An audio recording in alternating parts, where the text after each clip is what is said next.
jornalismo, crítica e diversidade. Bom dia, são 11h30 aqui no Recife. Começa agora o Fora da Curva, o seu programa que fala o que a maioria cala. Eu sou Adriana Santana, jornalista, professora de jornalismo e atualmente na coordenação do curso de jornalismo da Universidade Federal de Pernambuco. E é integralmente como jornalista que eu estou aqui hoje no programa. Mais do que nunca. Porque hoje a gente vai falar sobre uma personagem que nunca ou quase nunca tem história contada nos veículos de comunicação. Hoje o tema somos nós, jornalistas. Mais especificamente vamos perguntar, quanto é que a gente vale? Quanto vale um jornalista no Brasil e em Pernambuco? A gente vai partir de dois exemplos para falar de uma situação generalizada de precarização da profissão de jornalista no nosso país. Nosso primeiro exemplo, mais próximo geograficamente, é o esfacelamento em curso no Diário de Pernambuco. Essa instituição pernambucana, instituição brasileira. Os jornalistas que fazem o Diário de Pernambuco e as ruas diariamente estão passando por constrangimentos profissionais inimagináveis. Primeiro, foram obrigados pela direção do jornal a uma escolha de Sofia, aceitar a demissão de pelo menos 30 pessoas da redação ou então concordar com redução coletiva de salário. Agora, a direção já coage os profissionais a assinar um plano de demissão voluntária, pasmem, sem qualquer garantia de pagamento de valores, verbas rescisórias ou previdenciárias. Já em Brasília, os jornalistas da Empresa Brasil de Comunicação, a EBC, empresa pública, fazem um forte protesto, pasmem também, pelo direito de noticiar a execução da vereadora Marielle Franco e Anderson Gomes. A direção da EBC está orientando os profissionais a reduzir a cobertura sobre o assassinato de Marielle. A comissão externa da Câmara dos Deputados, que foi criada justamente para acompanhar a investigação do crime, já aprovou um requerimento para que o diretor da EBC, da Empresa Brasil de Comunicação, esclareça o porquê de ter pedido restrição na cobertura do caso. É sabido que desde 2016, desde o golpe, o governo Temer tenta, de todas as formas, retirar o caráter público da empresa, tornando uma espécie de assessoria de imprensa do Planalto. Gente, são dois exemplos, mas de vários, de tantos que estão em curso no país e revelam tentativas reiteradas, tentativas explícitas de enfraquecer e precarizar o jornalismo, de precarizar nossa profissão. Lembramos a todos que a profissão dos jornalistas é essencial na manutenção dos processos democráticos. Não há democracia, isso eu digo sem medo de errar, não há democracia sem uma imprensa livre e sem que os jornalistas sejam respeitados, dignamente respeitados como profissionais. O Fora da Curva de hoje dá espaço à dor que não sai nos jornais, por puro corporativismo dos donos de empresa de comunicação. Para discutir sobre esses descaminhos da nossa profissão, já estou aqui e agradeço bastante pela presença de Nathalie Queiroz, colega jornalista, professora de jornalismo, doutora em comunicação. Muito bom dia, Nathalie. Bom dia, Adriana. Bom dia a vocês que estão ouvindo a gente. Também agradeço a presença aqui no estúdio de Osnaldo Moraes, colega, também jornalista do Diário de Pernambuco, diretor do Sindicato de Jornalistas Profissionais do Estado de Pernambuco, o SINJOP, diretor também da FENAGE, que é a Federação Nacional dos Jornalistas. E por telefone a gente conversa daqui a pouco também com Gécio Passos, que é jornalista da EBC, da Empresa Brasil de Comunicação, e ele também é coordenador do Sindicato de Jornalistas de Brasília. Gente, muito bom dia. Bom dia, Osnaldo. Bom dia, Nathalie. Bom dia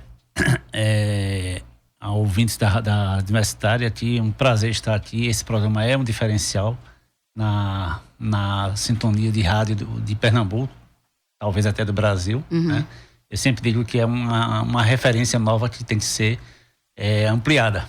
Não pode ficar só nesse Fora da Curva. Tem que ter mais Fora da Curva, porque Fora da Curva é jornalismo que infelizmente a gente não tem visto na mídia privada. É verdade. Gente, vamos falar dessa dor que não sai nos jornais, por razões óbvias. Nathalie, quanto é que a gente está valendo, Nathalie? Essa pergunta ela é uma pergunta importantíssima para a gente pensar o lugar do jornalista enquanto trabalhador. O valor, ele nunca é uma medida exata, né? O valor sempre é uma medida referencial. Então, quando a gente pensa no jornalista em especial, a gente pensa em dois vieses. O primeiro, O valor social. O jornalista, ele tem um forte valor social. Vocês que estão nos ouvindo agora, muito possivelmente só sabem como é fora do Brasil ou o que está acontecendo fora dos olhos de vocês, porque existe uma narrativa, existe uma cobertura jornalística sobre um determinado fato que leva isso que está distante de vocês até essa proximidade, né, de vocês em relação ao assunto. E então, assim, o jornalista ele tem um grande valor social enquanto profissional que aproxima do público discussões que são interessantes, discussões que são importantes para a própria constituição da política democrática, da garantia de direitos e etc e tal. E existe um outro valor, que esse valor aí é um valor perverso, que é o valor do mercado. Perguntar quanto vale um jornalista hoje, tendo como referência o mercado, é o mesmo de perguntar quanto vale um trabalhador para o mercado capitalista. Esse mercado que tomou o lugar de protagonismo dos seus profissionais e se colocou ou colocou as empresas no lugar de protagonista. Boa parte dos conteúdos que são veiculados pelos jornalistas sofrem sérios enquadramentos da linha editorial do veículo. E poucos telespectadores, leitores, ouvintes sabem dessa realidade. Então, hoje, o que o jornalista vale é aquilo que o mercado de jornalismo considera válido para um trabalhador. E acaba sendo muito pouco. Muitas vezes o jornalista, que é o principal ator no processo de construção da notícia, que é quem produz, coleta e etc e tal, é tratado de forma hiper desrespeitosa por parte do patronato, que ocupa um lugar central. Vale lembrar, me permitam resgatar isso, vale lembrar uma manifestação, uma legítima manifestação dos trabalhadores do Diário de Pernambuco por salários atrasados, em que o jornal publicou um editorial de capa e esse editorial, assinado pelo dono do veículo, ele questionava a responsabilidade dos jornalistas em relação aos seus públicos. Isso é algo assintoso para uma categoria que é tão importante para a democracia, que é tão importante para a garantia dos direitos sociais. E infelizmente tão desrespeitada. E é importante a gente lembrar mais uma vez aquilo que você trouxe no começo da sua fala, Nathalie. Jornalistas somos profissionais, somos trabalhadores, na maior parte das vezes assalariados.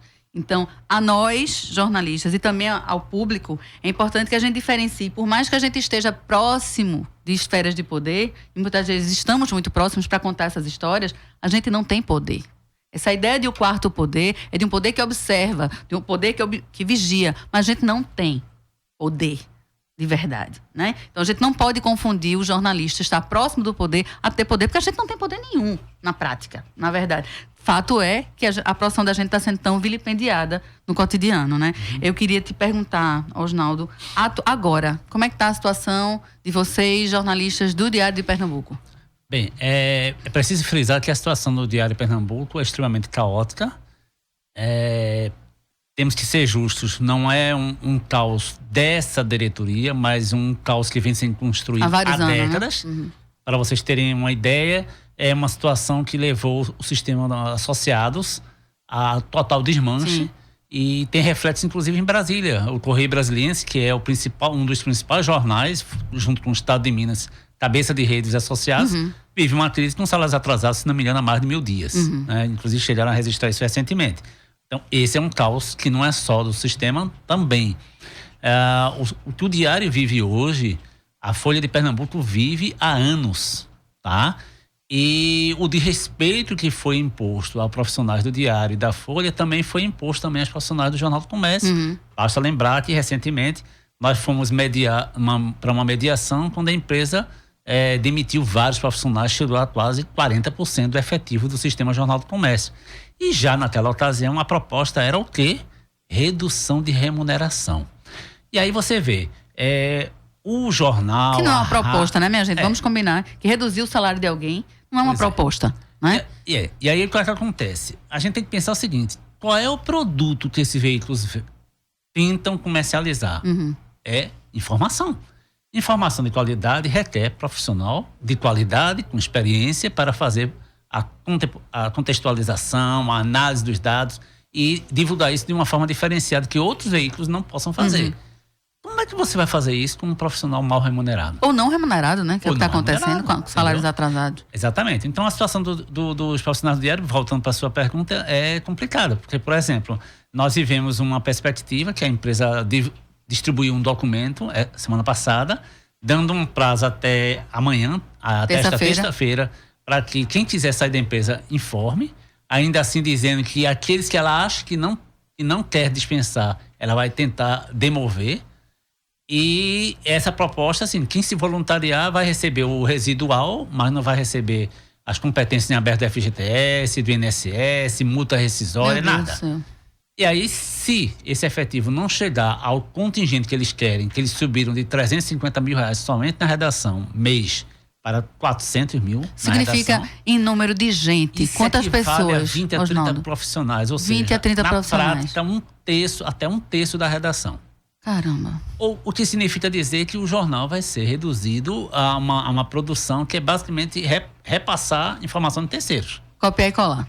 Copiar e colar, serviço de agência. Ou seja, o Diário de Pernambuco, se seguir nessa linha, vai deixar de ter o diferencial local.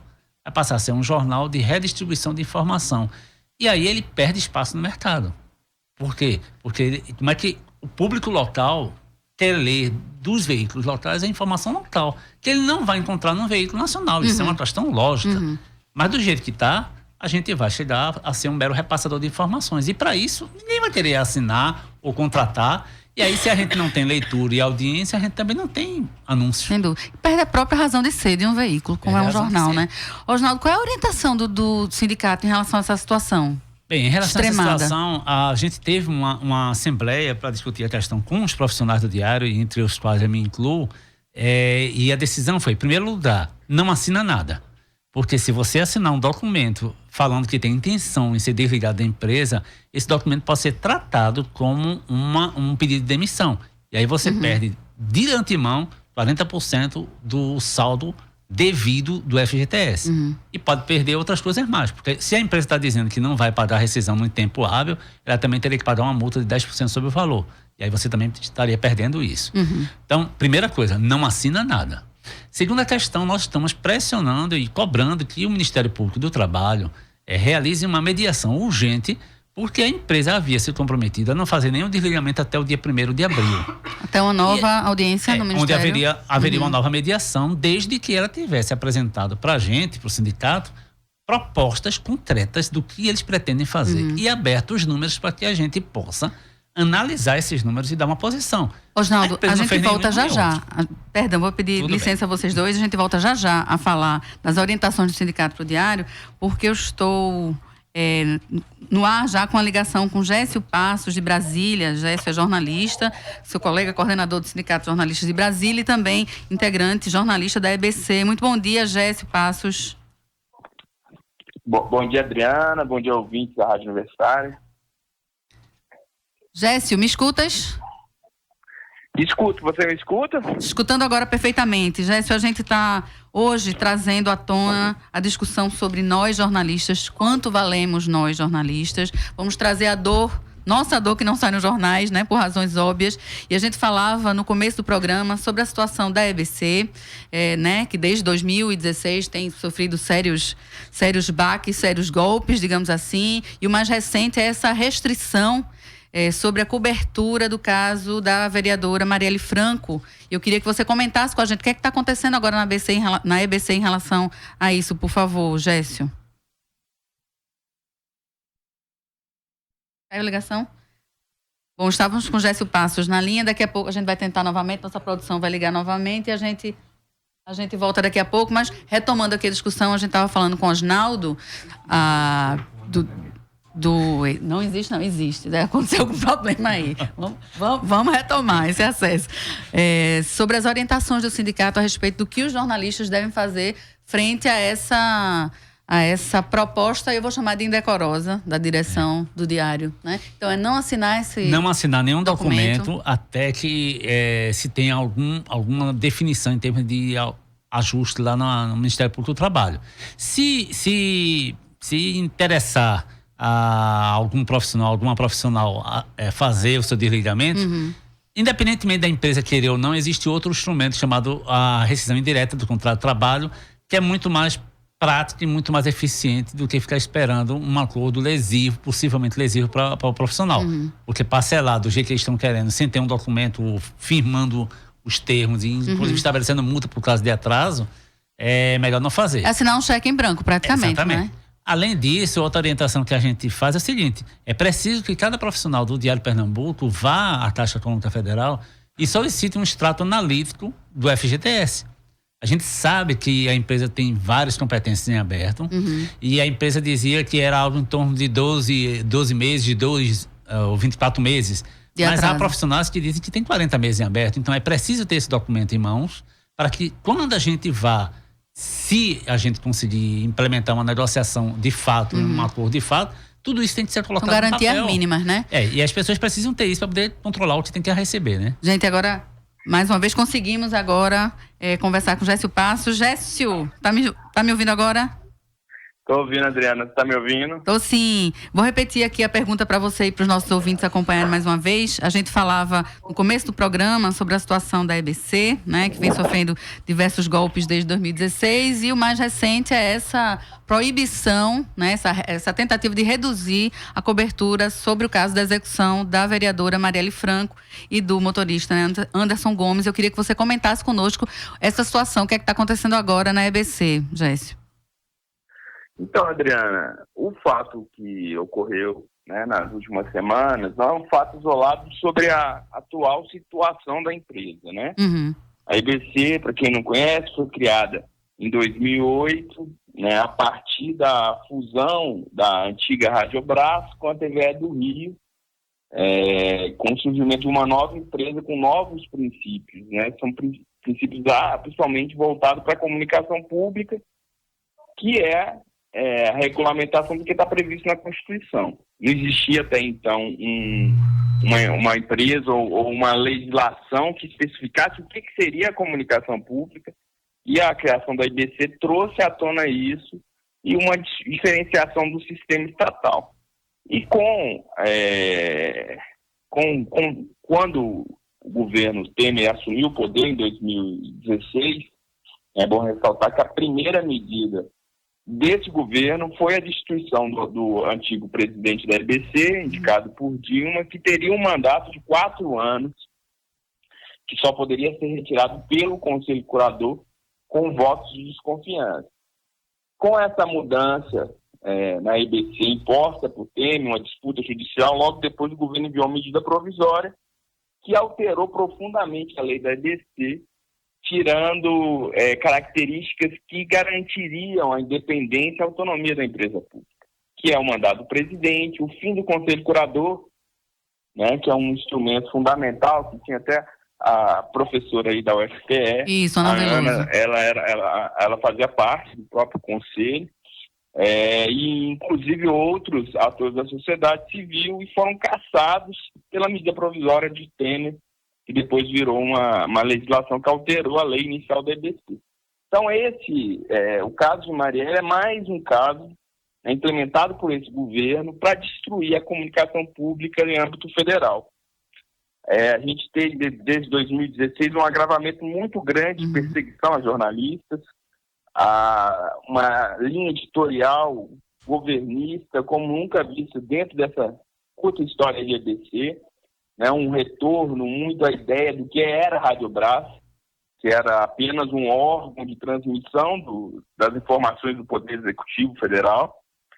E os trabalhadores vêm, né, junto com suas entidades representativas, sindicatos jornalistas, sindicatos radialistas aqui de Brasília, do Rio, São Paulo, que é onde a EBC ainda também tem sede, junto com o Maranhão, tentando resistir a essa ação do governo de calar a comunicação pública federal. Tivemos casos, por exemplo, no Carnaval de 2017, de proibição de que os veículos registrassem em imagem qualquer alusão à crítica ao governo federal, né? Tivemos outros casos né, de censura a coberturas jornalísticas da própria empresa. Então, é uma medida cotidiana que os sindicatos, principalmente o sindicato aqui em Brasília, já que a maior parte da empresa está aqui em Brasília, vem denunciando consecutivamente.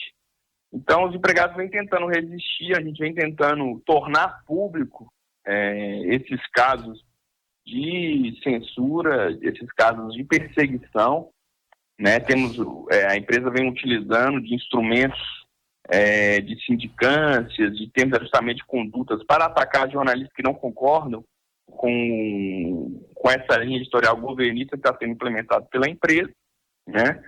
E a gente vem juridicamente e também politicamente enfrentando essa situação para que a EBC volte a ter o seu caráter preservado, a sua importância social preservada e que a sociedade possa confiar nas informações prestadas pelos veículos da EBC, que hoje está na TV Brasil, as rádios nacionais de Rádio MEC e principalmente a Agência Brasil, que é a agência que circula muito na internet, vários portais pelo país. Jéssica, eu te agradeço bastante pela contextualização, né, do caso.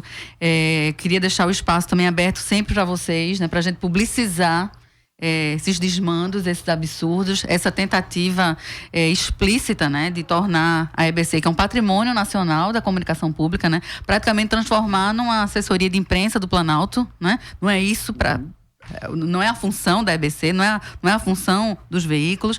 E parabenizar também vocês pela resistência, pela forte resistência. A gente sabe que não é fácil, né? Mas conte conosco. Muito obrigada pela participação, Jéssica. Bom dia para você. Obrigado, Adriano. Bom dia para todos os ouvintes aí da Rádio Universitária. Gente, esse exemplo, né, da EBC, juntando o exemplo do Diário, Folha de Pernambuco, Jornal do Comércio, enfim, praticamente todos os veículos de comunicação, sejam infelizmente públicos ou privados, né, que a gente vem relatando, tem acontecido já há um certo tempo, e a gente pode dizer que nos últimos anos, o caso do Diário não é novo, né, mas nos últimos anos essa situação tem se agravado sobremaneira, né, tanto a situação dos profissionais, né? Somos profissionais, somos muitas vezes assalariados, quanto a situação da própria liberdade de atuação do jornalista, né? E uma das faces, eu acho, mais perversas, gente, dessa precarização é o uso do expediente do estagiário, que é uma atividade de formação, uma atividade complementar à formação acadêmica, o uso desse expediente de forma completamente absurda, que é para substituir o profissional. Nathalie, eu queria que você comentasse isso, por favor. Isso é algo deplorável, que, por sinal, não corrobora com a aprendizagem desse estudante, tá? Pelo contrário, né? Muito pelo contrário.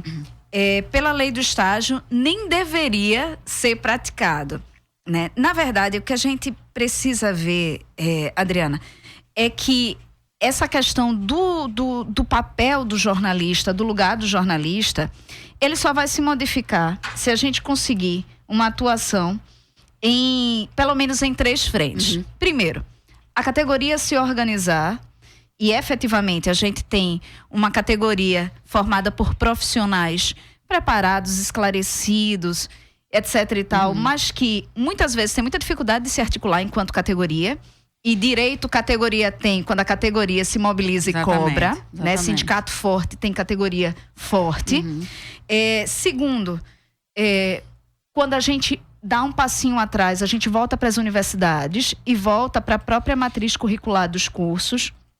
É preciso, cada vez mais, eu acredito que reforçar a contextualização do lugar do jornalismo na sociedade, a instrumentalização, a mecanização do saber, né, transformando os conteúdos em meros how-to-dos, também não é bacana para a própria profissão, para a formação desse estudante. É preciso que o estudante meramente tecnicista, né? É preciso que o estudante ele também chegue ao mercado de trabalho ciente de qual é o seu lugar. E tem um terceiro pé aí, que é o próprio público. O público ele precisa cobrar conteúdo de qualidade. E cobrando conteúdo de qualidade, entender que o jornalista faz parte de uma cadeia que, infelizmente, também está sendo vítima de um processo de exploração da mão de obra. Sem dúvida. O profissional multiplataforma, multimídia, etc. e tal, que é colocado como uma exigência, ele desempenha muitas vezes 5 funções de 5, que seria, na verdade, de 5 profissionais, recebe o mesmo salário e o desempenha de forma precária. Sem dúvida. Porque o jornalista, ele trabalha sobre o mando do tempo. Então, se o tempo é curto, aquele jornalista não vai produzir bem. E quem perde com isso é a própria sociedade.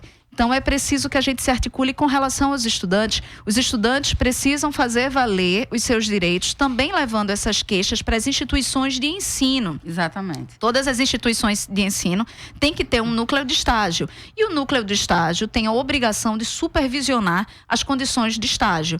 Então, precisa levar sem medo. Porque o medo, ele impede que a gente avance, ele silencia. Sem dúvida. E ser explorado sem avisar, sem informar, por exemplo, não vai ser nunca, gente, garantia de contratação. Pelo contrário, né? Muitas vezes eu entendo, fomos estagiários, né? Já fomos estudantes. A gente não vai ser contratado porque a gente está substituindo jornalista. Né? Outra pessoa vai ficar no nosso lugar, precarizando ainda mais a profissão, né, Osnaldo? Olha, isso é muito importante, eu vou mais além, sabe? Me permita ser mais contundente. Por favor. A exploração de estagiárias e estagiários, ela é diretamente vinculada à negligência e à omissão das instituições de ensino. Sem dúvida. Aliás, eu diria até conivência. Porque o que acontece é o seguinte, não existe nem na lei do estágio, que é uma lei frouxa, é uma lei que para quem estuda a nível superior, ela é muito aberta. Então, nem na lei do estágio existe a possibilidade de um estágio desse tipo que ele é realizado sem que a instituição de ensino não pudesse controlar. Aí a gente vai falar com a instituição de ensino e aí começa aquele discurso. Não, mas se a gente for muito rigoroso, nossos estudantes vão perder espaço para os estudantes das outras entidades. Ou seja, não Deixa eu vender meu consideram... peixe aqui. Eu sou a chata do estágio, viu? Chega lá com horário, tem gente que mente horário. Né? Empresa que mente horário. Chegou para mim essa semana de uma empresa pública, minha gente, um convite para seleção de estágio em que o estagiário iria trabalhar o dia inteiro com uma pausa grande de almoço. Completamente ilegal. Então, essa chatice, esse papel da chata lá na Universidade Federal de Pernambuco, a gente cumpre, sabe? Tem essa questão. É nossa obrigação, né? Tem essa questão. Então, a academia, ela tem que mudar de posicionamento. Ela tem que... Estágio não é emprego, focar, né, na proteção do ensino e de estudantes. Sem dúvida. Não ficar querendo atender demanda de empresa. Exatamente. Infelizmente, não é bem isso que a gente tem visto. Agora, em relação à academia, a gente tem outros questionamentos também. E principalmente eu tenho. Que é o seguinte, nós ainda estamos muito atrasados em termos de academia discutir qual o papel de jornalista e do jornalismo que se quer. Porque, por exemplo, essa crise que o Correio Brasiliense e que a Empresa Brasil sofrem são os mesmos. São os mesmos do Diário, do Jornal do Comércio, da Folha e N outras empresas. Existe censura? Existe. Tá. Existe censura, ela é feita há muito tempo. Infelizmente, houve um retrocesso enorme na TV Brasil e na EBC, né, e na Agência Brasil. Para vocês terem uma ideia, como plantonista do Diário, a gente usava o material da Agência Brasil porque a gente entendia que era material de qualidade, bem feito, de qualidade e isento. Que deixou de ser. Sim. Se você percorrer o material que a agência distribui hoje, não é mais aquele material. E tem várias ressalvas a isso. Mas o que acontece? Nós acompanhamos esse caso através da Federação Nacional, a FENAGE, acompanha a atriz lá da TV Brasil e da Agência Brasil, mas a gente sabe que aquele processo, ele já está impregnado dentro das empresas. Então, a censura é uma realidade. Se o público acredita piamente naquele discurso que as empresas fazem de serem defensores da liberdade de expressão e de informação, lamento informar, mas vocês estão acreditando numa mentira. Sem dúvida. E vamos, gente, também trazer um pouco para... A gente está falando das empresas, está falando dos governos, ou desgoverno, como é o caso do atual. Vamos trazer um pouquinho para a nossa responsabilidade de jornalista. Tem uma expressão que eu uso brincando, mas ela é muito séria, que é cosplay de patrão. Infelizmente, há um número pequeno, ainda bem pequeno, de profissionais que, de alguma forma, introjetam a lógica empresarial, ou parecem introjetar a lógica empresarial, se esquecem que são, mais uma vez, trabalhadores assalariados. Essa proximidade com o poder, muitas vezes, inebria, de alguma forma, né? São casos isolados, viu, minha gente? Mas são casos isolados, mas que fazem uma grande diferença. Quando a gente introjeta a lógica do patrão, a gente introjeta a lógica da censura, a gente introjeta a lógica do vamos fazer jornal só por vender jornal, não é isso? Eu queria que vocês comentassem essa responsabilidade nossa, né? A gente é responsável da academia, sindicatos, empresas, governos, mas nós como profissionais também, Nathalie. A gente precisa cada vez mais fortalecer a nossa consciência de qual é o nosso lugar hoje e de qual deveria ser o nosso lugar enquanto profissional, enquanto jornalista, enquanto formador de opinião. A lógica da imparcialidade, a gente sabe que nunca vai ser alcançada. A gente tenta Somos humanos, fazer... né? Exatamente. Corre sangue nas veias. Mas existe uma lógica que deve acompanhar o jornalista, que é a lógica da responsabilidade, Exatamente. da análise crítica, que é a lógica, inclusive, do posicionamento. A autocensura, ela é algo muito comum, então eu vejo muito isso em estudantes que chegam para mim e falam, não, professora, mas eu fiz tal matéria porque eu imaginei que se eu fizesse de outra forma a matéria não sairia. A censura antecipada, né? Exatamente, ninguém lhe disse, mas a autocensura, a pressão do veículo que é sentida por quem lá está, faz com que muitas vezes o jornalista ele antecipe essa censura. Exato. E existem casos deliberados de opiniões que são feitas em veículos de comunicação que muitas vezes são desrespeitosas em relação a direitos, em relação à própria categoria, e é fato. Isso nos enfraquece. Sem dúvida. Quando a gente tem pequenos exemplos, são raros, mas são exemplos que têm grande espaço midiático para falar coisas, às vezes, crimes de racismo, misoginia, porque incita efetivamente o ódio a determinadas opiniões. Então, a gente tem efetivamente algo que vai impactar em toda a categoria. É preciso que a gente saiba que quando a gente está nesse espaço, a gente não está no espaço de Nathalie falando. Eu estou falando como jornalista, não é Nathalie falando como jornalista. É Nathalie falando enquanto uma categoria, enquanto uma profissão que tem um rebatimento muito grande no que as pessoas vão pensar, sobre o que as pessoas vão pensar. Exatamente. Então, isso é algo importantíssimo e é algo para ser pensado desde a academia, Sem desde dúvida. os estudantes que estão em formação. Isso Nossa, a me- profissão exige muita responsabilidade. Isso me muita. preocupa, assim, é uma coisa que eu percebo é a ausência de questionamento. Isso é muito ruim. Sim. Então, quando você recebe uma pessoa que vem da faculdade, recém-formado, e chega numa redação e não tem questionamento, faz como foi decidido fazer e não questiona. Mas essa informação é verdadeira?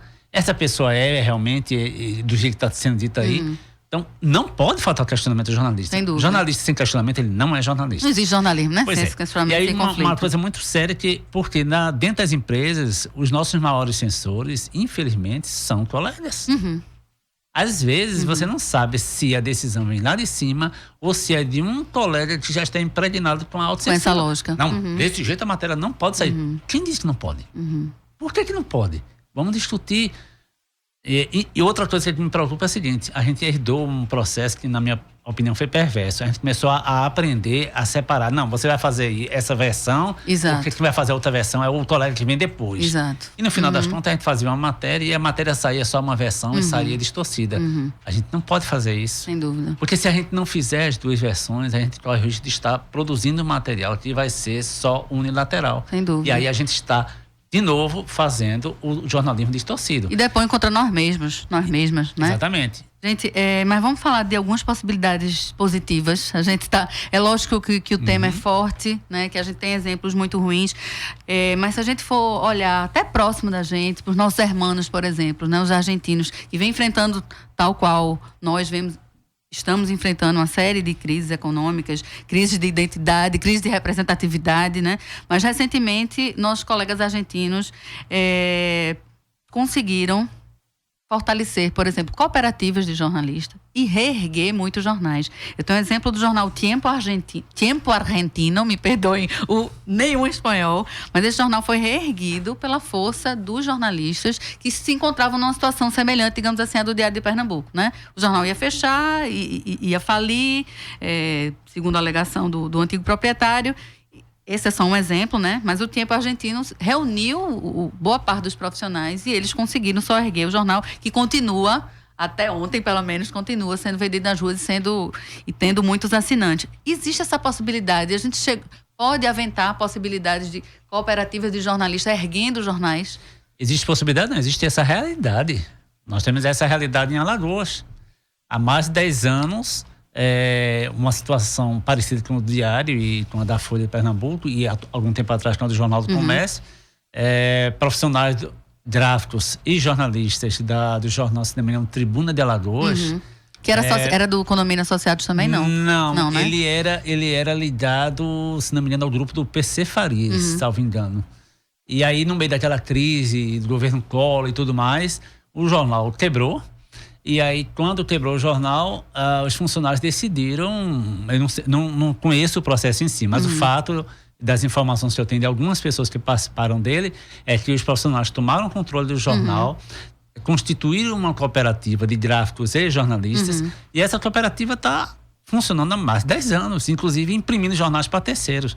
Vamos chamar esse pessoal para conversar com a gente. Mas aí que está uma questão curiosa. É a nossa fragilidade enquanto categoria de levantarmos a nossa história, analisarmos os casos e vermos como eles podem ser reproduzidos e multiplicados. Por exemplo, quem sabe, vamos dizer que um desses jornais daqui, de novo, enfrenta a situação que o jornal começa a enfrentar algum tempo atrás, ou que o Diário enfrenta hoje, e chega à conclusão que ele não se paga, que ele é inviável e que vai ser quebrado. O próprio presidente do grupo, do Diário Pernambuco, disse que ele preferia quebrar o jornal. Pode ter mudado de ideia. Mas chamou o jornal de porcaria também, Ele né? mudou, ele disse isso na mediação, né? Aí o que acontece? Vamos dizer que aconteça isso. O que é que vão fazer os profissionais? Mas independentemente de ser um caso desse, a gente não precisa disso. Por que não pensar em constituir cooperativas? Vocês aventaram essa possibilidade, Osnaldo? Chegou-se a ventilar essa possibilidade? Eu propus a discussão disso desde a época da Folha de Pernambuco. Na minha opinião, a Folha de Pernambuco viveu uma época que era praticamente definido que ela não ia sobreviver. Pode ser até que venha a sobreviver, mas na minha opinião, naquelas condições ela não iria. Como eu acho também que o Diário, do jeito que está hoje, ele não pode se ir. Mas, independentemente disso, vamos não pensar em recuperar empresas, mas vamos pensar em constituir alternativas. Sim. Porque nós temos que pensar em constituir saídas gerir para o nosso jornalismo, né? Porque as empresas não estão fazendo isso.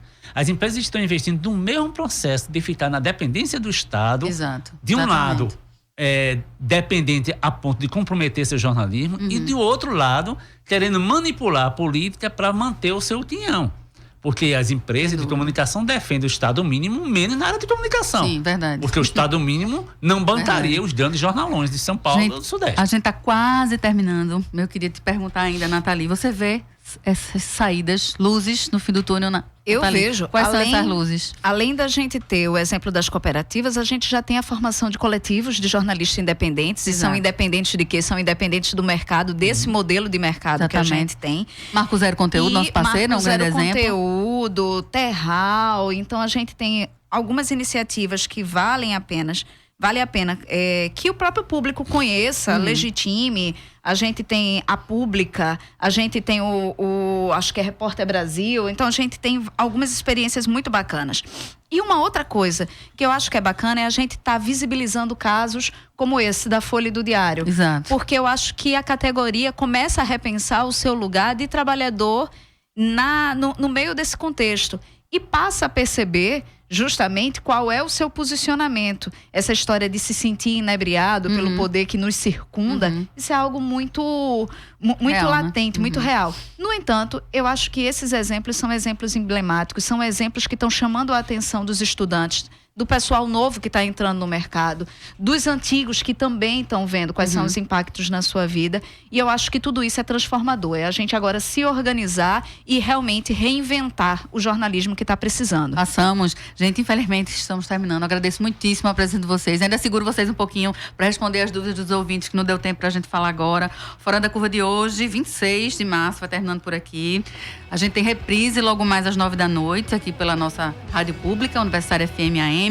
Nosso programa já está disponível no YouTube, no Facebook. O programa de hoje teve a produção e presença de Edi Rodrigues, muito obrigada. Roteiro e apresentação minhas, na técnica Marco da Lata, nas redes sociais, muito obrigada Vitor Aguiar, Nath Sonati. Amanhã vocês vão ficar com a apresentação do Manina Aguiar, produção da professora Ana Veloso, com o tema Quais os significados da execução de Marielle. Mas antes de terminar, ainda tem 1 minuto e eu queria substituir aquela definição que foi dada na audiência do Ministério Público do Trabalho, definição do jornal como porcaria, né, pela direção do Diário. Eu queria que vocês ficassem com uma definição muito mais bonita, muito mais verdadeira, de um grande mestre, Gabriel Garcia Marques, jornalistíssima e escritor.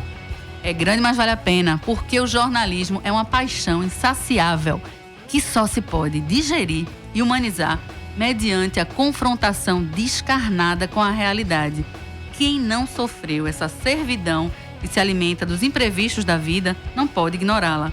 Quem não viveu a palpitação sobrenatural da notícia, o orgasmo do furo, a demolição moral do fracasso, não pode sequer conceber o que são.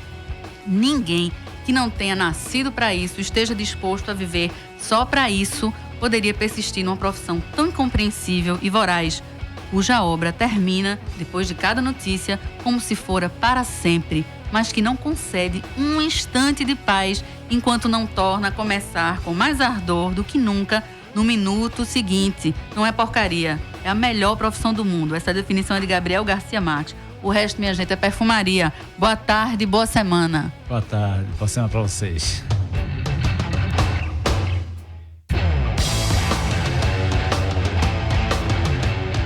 O programa Fora da Curva é uma realização do Departamento de Comunicação Social com o apoio do Departamento de Sociologia, do Núcleo de Design e Comunicação do Centro Acadêmico do Agreste e do Núcleo de Rádio e TV Universitária.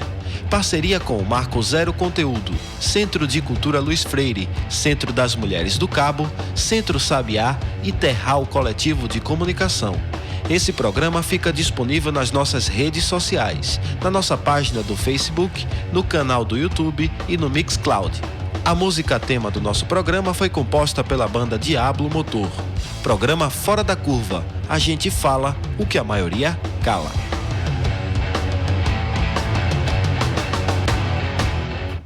12 horas e 11